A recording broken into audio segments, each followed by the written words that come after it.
오늘은 로마서 16장 마지막 장을 읽게 됩니다.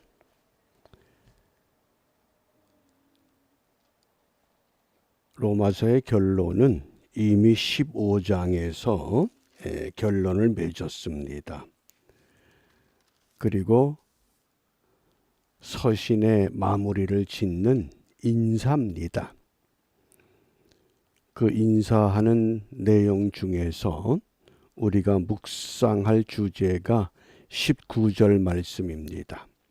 함께 읽습니다. 너희 순종함이 모든 사람에게 들리는지라. 그러므로 내가 너희를 인하여 기뻐하노니 너희가 선한데 지혜롭고 악한데 미련하기를 원하노라. 아멘. 여기 지혜와 미련, 좀 더 구체적으로 번역하면 지혜와 순결, 이런 의미가 됩니다. 여기 미련이라고 하는 이 단어가 마태복음 10장 16절 뱀같이 지혜롭고 비둘기같이 순결하라. 그 순결과 같은 단어입니다. 근데 바울은 선한데 지혜롭고 악한데 미련해라. 그래서 이 순결을 악한데 약삭빠르게 행동하지 말고 좀 순진하게, 단순하게 그런 뜻으로 사용했습니다. 그래서 미련하기를 원한다. 우리가 16장 말씀을 읽게 되면 많이 등장하는 단어가 무난하랍니다. 무난하라. 대략 한 22번 정도 이 무난하라고 하는 단어가 사용됩니다.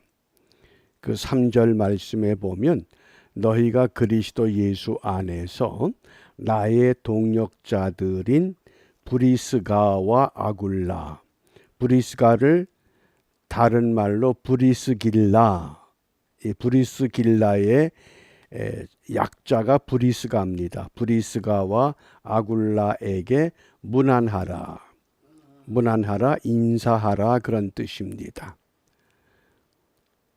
바울의 사역의 이 특징이 이제 마지막 장에서 나타납니다. 우리가 신앙생활을 잘했다고 하는 결론이 무엇일까요? 얼마나 많은 사람들을 주님 앞으로 인도했느냐, 이것이 신앙생활의 결론이 됩니다. 바울이 지금 이 로마서를 마감하면서 오늘 이 16장에 보면 많은 사람들의 이름이 소개됩니다.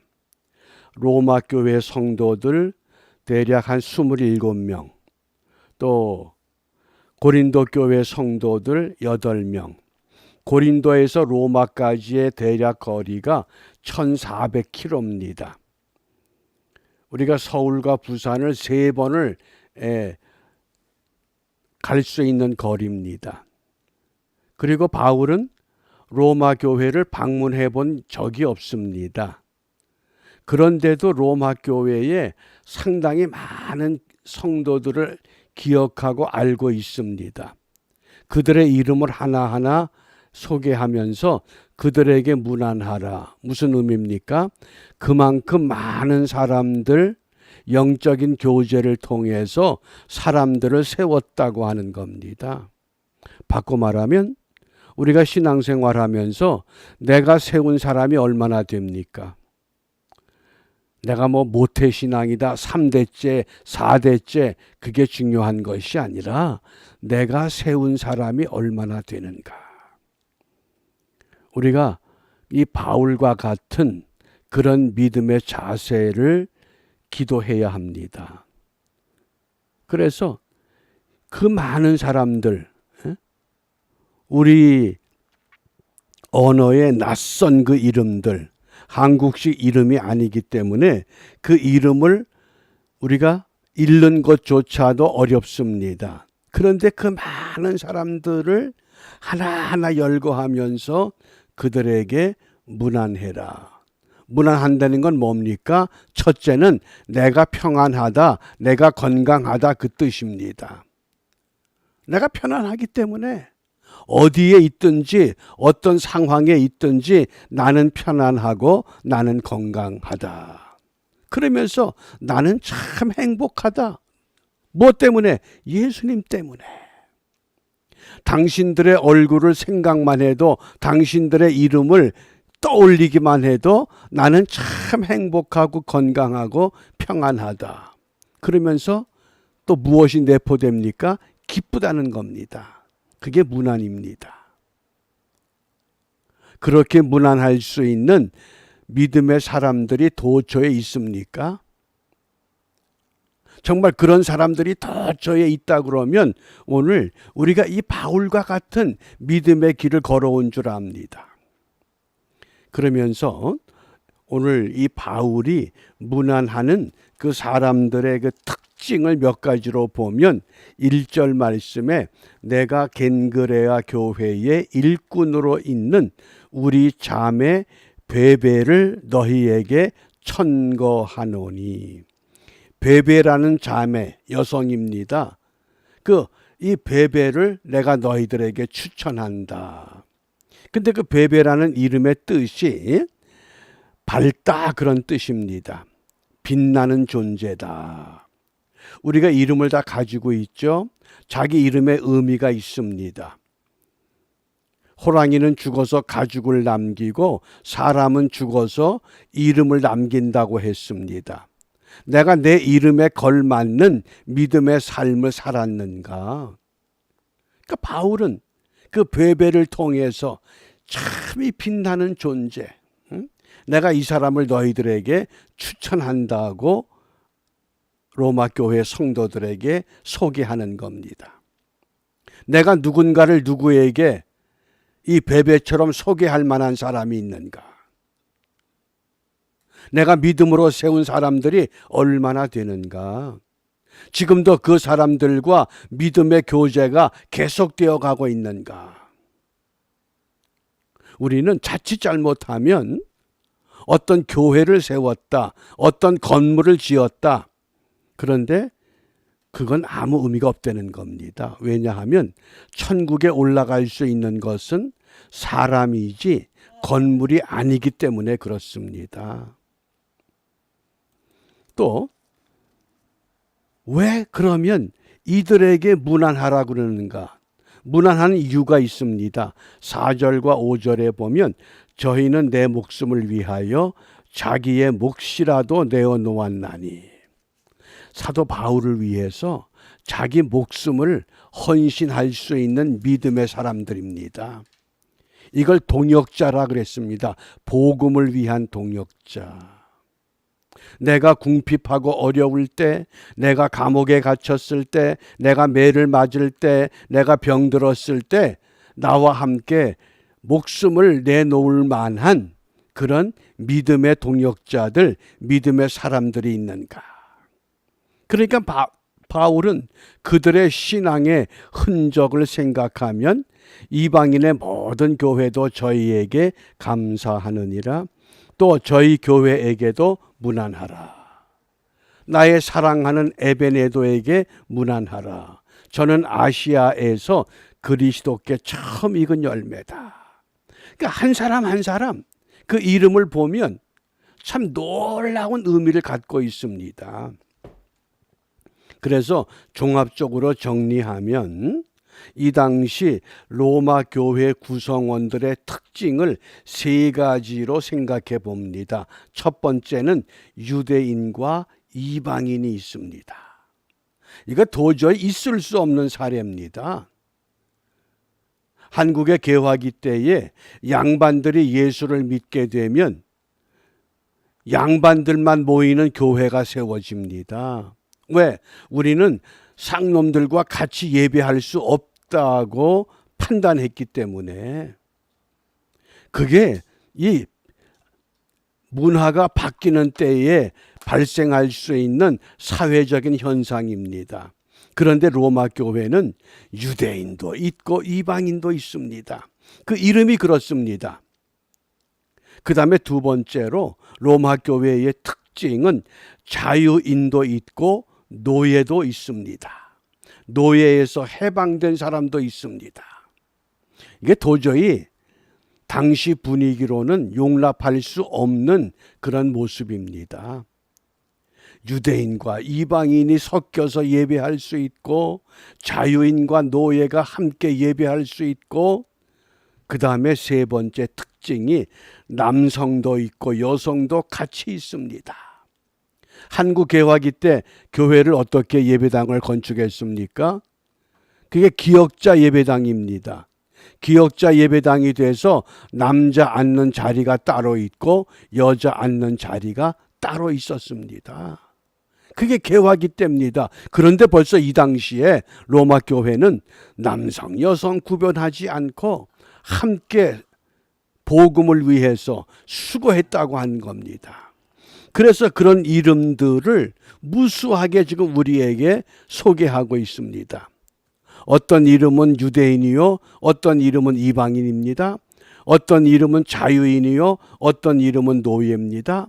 어떤 이름은 남성이요, 어떤 이름은 여성입니다. 그들에게 문안하라. 얼마나 감격스럽습니까? 한국 개화기 때에 기역자 예배당에 보기가 좀 흉해서 그 다음에는 회랑을 크게 짓고는 가운데다가 휘장을 쳤습니다. 남자 여자 서로 볼 수 없게 그렇게 예배했던 때가 있습니다.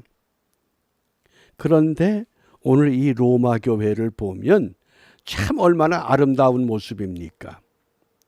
그래서 오늘 이 로마서 16장을 마감하면서 바울이 우리에게 세 가지를 권면합니다.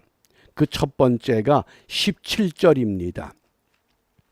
함께 읽습니다. 형제들아 내가 너희를 권하노니 너희 교훈을 거스려 분쟁을 일으키고 거치게 하는 자들을 살피고 저희에게서 떠나라.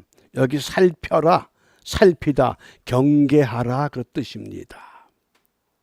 오늘날도 우리가 신앙생활하면서 경계할 줄 알아야 됩니다.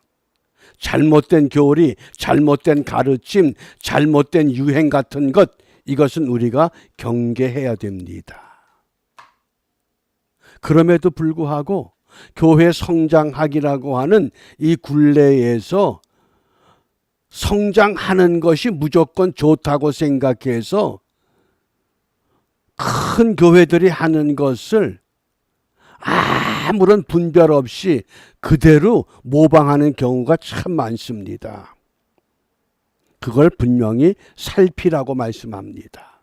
어떤 게 옳은 것이냐, 어떤 것이 진리냐, 어떤 것이 하나님이 기뻐하는 길이냐, 살펴라, 경계하라 그 뜻입니다.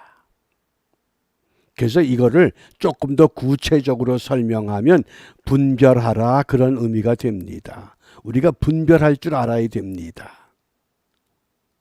그 다음에 두 번째 18절입니다. 이 같은 자들은 우리 주 그리스도를 섬기지 아니하고 다만 자기의 배만 섬기나니 공교하고 아첨하는 말로 순진한 자들의 마음을 미혹하느니라. 첫째는 경계해야 되는 신앙, 두 번째는 미혹한다. 그래서 속지 말라 그 뜻입니다. 우리를 속이는 것들이 얼마나 많습니까?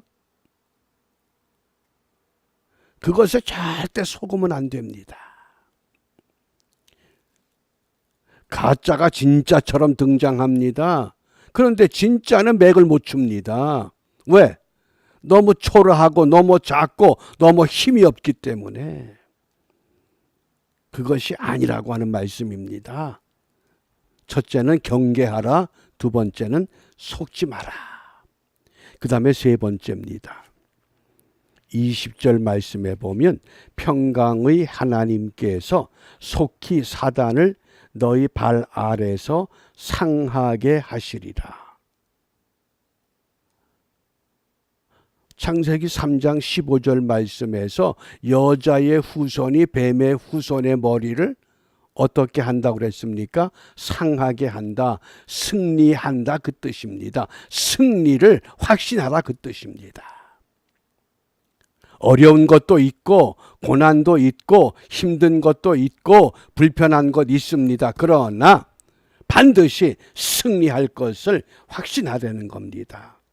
경계하라, 속지 마라, 승리를 확신하라.